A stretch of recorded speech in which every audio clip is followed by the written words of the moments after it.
नमस्कार दोस्तों।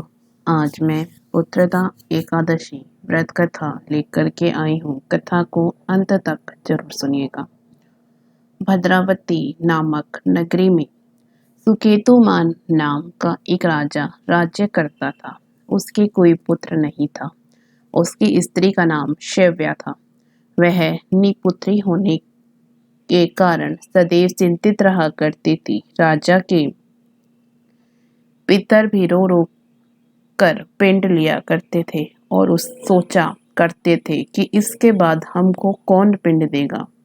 राजा को भाई, बांधव, धन, हाथी, घोड़े, राज्य और मंत्री, इन सब में से किसी से भी संतोष नहीं होता था। वह सदैव यही विचार करता था कि मेरे मरने के बाद मुझको कौन पिंडदान करेगा। बिना पुत्र के पितरों और देवताओं का ऋण मैं कैसे चुका सकूंगा। जिस घर में पुत्र न हो उस घर में सदैव अंधेरा ही रहता है। इसलिए पुत्र उत्पत्ति के लिए प्रयत्न करना चाहिए। जिस मनुष्य ने पुत्र का मुख देखा है वह धन्य है। उसको इस लोक में यश और परलोक में शांति मिलती है, अर्थात उनके दोनों लोक सुधर जाते हैं। पूर्व जन्म के कर्म से ही इस जन्म में पुत्र, धन आदि प्राप्त होते हैं। राजा इसी प्रकार रात दिन चिंता में लगा रहता था।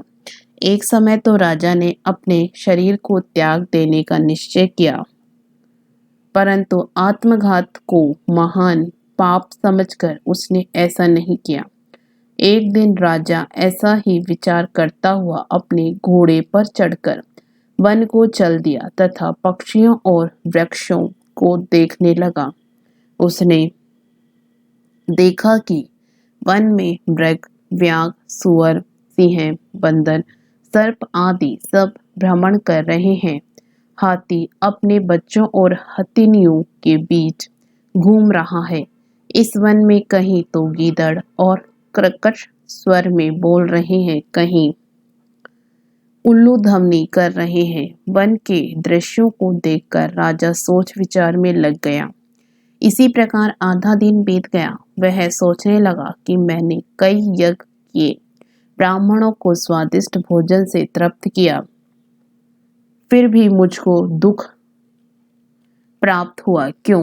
राजा प्यास के मारे अत्यंत दुखी हो गया और पानी की तलाश में इधर उधर फिरने लगा। थोड़ी दूरी पर राजा ने एक सरोवर देखा। उस सरोवर में कमल खिले थे तथा सारस, हंस, मगरमच्छ आदि विहार कर रहे थे। उस सरोवर के चारों तरफ मुनियों के आश्रम बने हुए थे। उसी समय राजा के दाहिने अंग फड़कने लगे। राजा शुभ शकुन समझकर घोड़े से उतरकर मुनियों को दंडवत प्रणाम करके बैठ गया। राजा को देखकर मुनियों ने कहा, हे राजन, हम तुमसे अत्यंत प्रसन्न हैं। तुम्हारी क्या इच्छा है सो कहो। राजा ने पूछा, महाराज आप कौन हैं और किस लिए यहाँ आए हैं, कृपा करके बताइए। मुनि कहने लगे कि हे राजन, आज संतान देने वाले पुत्रदा एकादशी है। हम लोग विश्व देव हैं और इस सरोवर में स्नान करने के लिए आए हैं।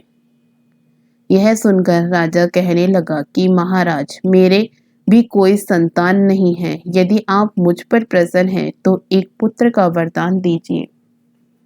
मुनि बोले, हे राजन, आज पुत्रदा एकादशी है। आप अवश्य ही इसका व्रत करें। भगवान की कृपा से अवश्य ही आपके घर में पुत्र होगा। मुनि के वचनों को सुनकर राजा ने उसी दिन एकादशी का व्रत किया और द्वादशी को उसका पारण किया। इसके पश्चात मुनियों को प्रणाम करके महल में वापस आ गया। कुछ समय बीतने के बाद रानी ने गर्भ धारण किया और 9 महीने के पश्चात उसके एक पुत्र हुआ। वह राजकुमार अत्यंत सूरवीर, यशस्वी और प्रजापालक हुआ। श्री कृष्ण बोले, हे राजन, पुत्र की प्राप्ति के लिए पुत्रदा एकादशी का व्रत करना चाहिए। जो मनुष्य इस महात्म्य को पढ़ता या सुनता है उसे अंत में स्वर्ग की प्राप्ति होती है। जय श्री हरि। आपको कथा पसंद आए तो वीडियो को लाइक जरूर करिएगा। इसी तरह की कथा कहानियों के लिए हमारे चैनल को सब्सक्राइब भी जरूर करिएगा। धन्यवाद।